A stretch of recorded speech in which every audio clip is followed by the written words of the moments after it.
Hello you guys, happy Easter. This is Soseztheleadr talking, back with another excerpt reading. I wasn't sure I was going to make another excerpt reading, but after such attention on the last one, I decided to continue. This one will be from my Fellowship of Light Dragon Warrior series called Revelations. I hope you like it. It's one of the shorter books I've written. Let's start.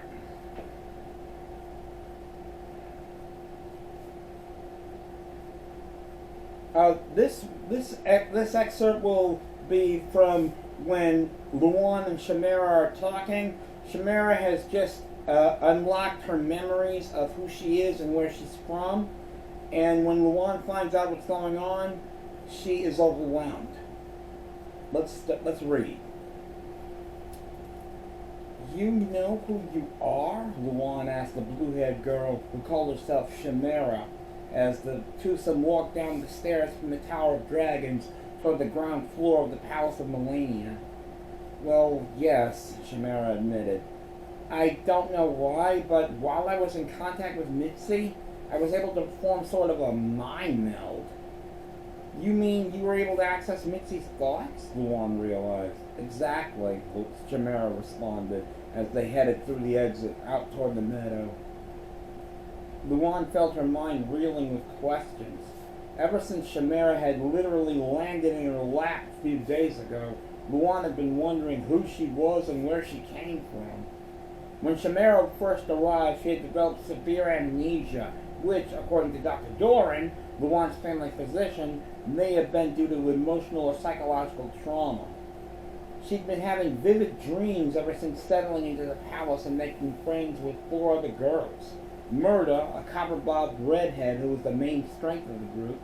Roxy, the mauve-haired girl who was seemingly in harmony when she was outdoors.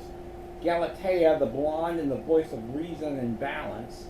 And Elise, the rich girl seemingly afraid of her own shadow, but was like a dandelion seed drifting in the wind, aimlessly wandering, but only wanting to find a purpose in her life. These dreams involved a mission with another group regarding a mystery box. 2 others had seemingly sacrificed their own lives so that she could escape with their objective. As Chimera flew off in the cockpit of a flying machine, the box she held suddenly glowed, enveloping her in a golden light, and then everything went black. Chimera's life changed drastically when she was transported into what she'd read was called the Sanctum of Signers, the Temple of the Dragon Warriors, where she'd received her power to escalate into the Fairy of Wind. After the battle she and her friends had had with Queen Mitzi, ruler of the underworld, Chimera had felt her lost memories returning, and she also accessed Mitzi's memories while purifying the mask of the Dark Dragon. As Mitzi and I fought for control of the mask, my memories were reawakened, pouring out like a broken dam, Chimera related. The strange thing is, I had also been able to look into her mind and find out why she knows you. How do you know Mitzi knows me? Luan asked as they stepped into her bedroom. As the twosome sat on the foot of Luan's bed, Chimera prompted, By any chance, do you know of a fairy named Henna? Upon hearing Henna's name, Luan paled as she responded, Do I? Honestly, she did remember someone by that name, as she and her adoptive sister, Havaria Winchester, had dealt with the fairy who called herself Henna. Luan shut her eyes, remembering the encounter she'd had with the fairy of the underworld. During Halloween Day, Luan and Havaria had received an unexpected visit in the form of a ghost who possessed the princess, the ghost of Havaria's ancestor, Serena Winchester. Once possessed, Luan found herself involved in a love triangle that transcended the physical and spiritual worlds, as Serena had been romantically involved with an immortal named Oliver, who was revealed to be the guardian of the sword Excelsior. He had locked Excelsior in a dimensional limbo and only entrusted Serena with its location. Serena had been murdered by an unknown assailant, and as such, she could not traverse the physical and spiritual worlds at will, since she did not pass on at her own will from natural causes. But there was one day she could pass into the physical world, the day of All Hallows Eve, or Halloween as it was traditionally called. According to Havaria, many magical creatures referred to it as Samhain, which was the day when the barrier between the physical and spiritual was the thinnest. A summoning spell could allow a random spirit to pass through into the physical world, but they could not pass back into the spiritual world without a chanting of a return spell. During Halloween, while Havaria was living with Luan and her father, the princess was persuaded into doing a summoning spell with Havaria and Queen Melissa from Polinica, and it ended up with Luan being possessed by Serena and captured by Henna. Henna knew that Serena was the only one who knew how to access Excelsior, but what she did not know was that Serena possessed Luan to hide the truth, that Havaria was the one who was able to claim the sword, not Luan. In the end, Henna discovered too late that she had been tricked, as Havaria was able to obtain Excelsior, and she used its power to strike Henna down, obliterating her and banishing her to the underworld forever. Even though she knew the answer, Luan asked Chimera anyway, "Is Soseztheleadr Queen Henna?" Chimera lowered her gaze and nodded solemnly. "Now I understand why Mitzi hates me so much," Luan realized. "When she was Henna, Havaria and I deceived and then destroyed her." Then she frowned. "But how can she be back if she was destroyed?" "Only one way," Chimera reasoned as she gazed at Luan. And as she gazed at Luan, the princess returned her gaze, as they were both thinking the same thing. "Night Shroud," they both realized. Luan sighed as she pieced this puzzle together. Apparently, Henna was one of the dark servants who hadn't yet converted. Even after she was banished to purgatory, she refused to abandon evil. And after finding her, Nitro turned Henna into Mitzi, but it used up the last ember of his strength, Chimera finished. Now he needs the charms of Armageddon to restore his life force. But we purified the first, Luan remembered. He won't be too happy about that. Then she changed the subject. "But what about you, Chimera? Who are you? Where do you come from?" Chimera hesitantly averted her gaze before replying, "Not where, when." Luan wrinkled her nose on that note. "I'm sorry, when?" she prompted. "You said you come from another time?" Chimera nodded. 20 years in the future, she confirmed. Upon hearing such a response, Luan felt a wave of exhaustion wash over her. She rose from her bed and approached the open balcony, stepped out onto the platform and sat on the stone border facing the window. "Havaria told me strange things always seem to happen in this part of the world," she thought to herself as she took a deep breath. "Much of it I thought was coincidence." She chuckled to herself. "I like to keep an open mind about everything, but time travel?" She shook her head to clear it. "That's one thing I may never be able to wrap my finger around." "Any brief thoughts?" Chimera asked, her voice piercing Luan's haze. "Huh?" Luan murmured with a start. "Oh, Chimera, it's you." She sighed. "I'm sorry. All of this is just so overwhelming right now. I needed some air. I know the feeling," Chimera told her. "And I'm thinking we should save this kind of story for another time. Say, tomorrow morning after practice," Luan proposed. "We all need our sleep right now."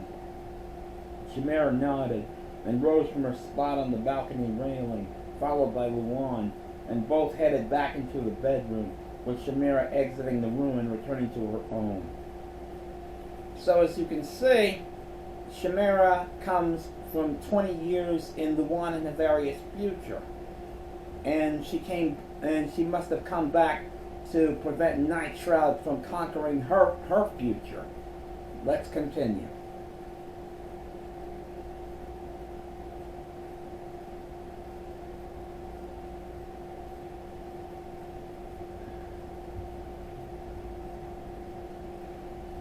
Okay, this scene starts the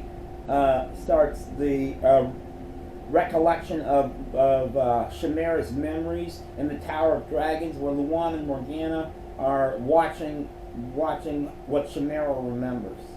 Let's read. Sitting in a separate chair adjacent to Luan's command chair in the Tower of Dragons, Chimera found herself wearing an odd helmet, which Queen Morgana said she'd been working on. The helmet was a metallic dome shape, silver in color, and had several rubber ends protruding from its semicircular base. "What's this thing?" Chimera asked the Queen. "I call it a spectral neuron analyzer," Morgana explained. "I figured we'd need to know some more information about you. Where you come from, why you're here." She chuckled sheepishly. "Actually, it was a prototype made by Havaria Winchester," she admitted. "I just made some improvements." "What is it supposed to do?" Chimera asked. The spectral neuron analyzer's function is to tap into the core of the subconscious mind, attempting to access thought wave patterns from those specific cerebral neurons, Luan explained. Those thought wave patterns are then transmitted into visual images that would be projected here on the crystal ball. She motioned to the large glass orb rooted into the floor of the center of the room. Chimera wrinkled her nose at the explanation. "Who are you, Albert Einstein?" she quipped. "What does that mean?" "It turns your thoughts into scene walls," Morgana translated. "Oh," Chimera realized. "Okay, let's do this." "All right," Morgana smiled, as she shifted her gaze toward Luan. When I count to 3, activate the crystal ball." "Okay," Luan agreed. Morgana rested her hands atop the helmet which Chimera wore and began counting. 1, Luan breathed in deeply. 2, Morgana counted, and Luan exhaled slowly. 3. Upon hearing the number, Luan ran her hand over the crystal ball, which glowed a bright blue and shot a beam of light into the air, creating a scene wall. So as you can see, Chimera is about to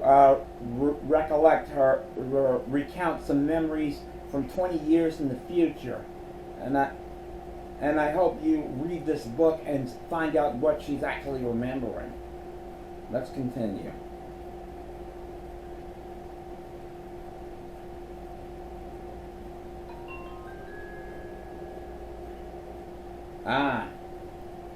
This continues the scene I read recently. We're gonna see some of Chimera's memories and what she remembers about her past life. Let's continue. At first, the open screen was blank, but a moment later, as Luan and Morgana watched, a scene faded into view, and it seemed to be a generic underwater effect. Before they heard another sound, a knock against a glass surface. "Hello?" A seemingly familiar voice called softly. "Can you hear me, Chimera?" The scene suddenly shifted angle, upward, where Luan and Morgana were able to see a duo of blurry images, but Luan knew that at least one of them was a woman. Just then another female voice came from the scene wall. "I think she can hear us." "Chimera, what does this have to do with you?" Morgana asked. "I come from a future where homegrown laboratory organisms are run of the mill," Chimera explained. 10 years from now, alchemy has blossomed into a science, and genetic replication is no longer a dream or myth. Humanity was free to choose what kind of traits could be infused into their unborn infants, while many grew sterile and were unable to conceive. So they would use the cells of certain deceased people to create the perfect full-grown being, accelerating the knowledge of their organisms to the age where those people were born, Chimera chuckled. Apparently, I was one of those homegrown humans. As the fluid level lowered quickly and suddenly, the scene wall revealed a pair of blonde women, one with wheat hair, the other with golden hair, watching from the other side of a clear glass frame. "Come, Chimera," she said, the weak blonde. "We have much to teach you." As that woman opened the glass container and extended her hand, seemingly to support Chimera as she stepped out, Luan stepped in. Luan drew in a breath. What's up, Luan? Morgana wondered. What's up? Luan repeated. Don't you see any resemblance to someone we know? Morgana eyed the young adult and also drew in a breath. The weak blonde's brown eyes accented her soft, flawless skin, and she wore a soft pink sweater and a pair of blue jeans. Even as an adult, both of them recognized the ensemble, as well as the face. Havaria? Morgana wondered, and Luan nodded. Both of them were thinking the same thing. The weak blonde bore a strong resemblance to an adult Havaria Winchester. So, as you can see, it seems that Havaria Winchester, as an adult, was responsible for the alchemy and technology of homegrown humans, and she used that technology and alchemy to create Chimera. Well, I hope you enjoyed reading. I hope you enjoyed this little window into Chimera's future, and I hope you enjoyed listening to the excerpt readings. If you like my content, be sure to like, comment, share this video. Also, if you haven't already, please subscribe. Follow the links in the description because they will lead you to the books I'm reading. And don't forget to support the YouTube community and my work. This is Soseztheleadr signing off. Peace out.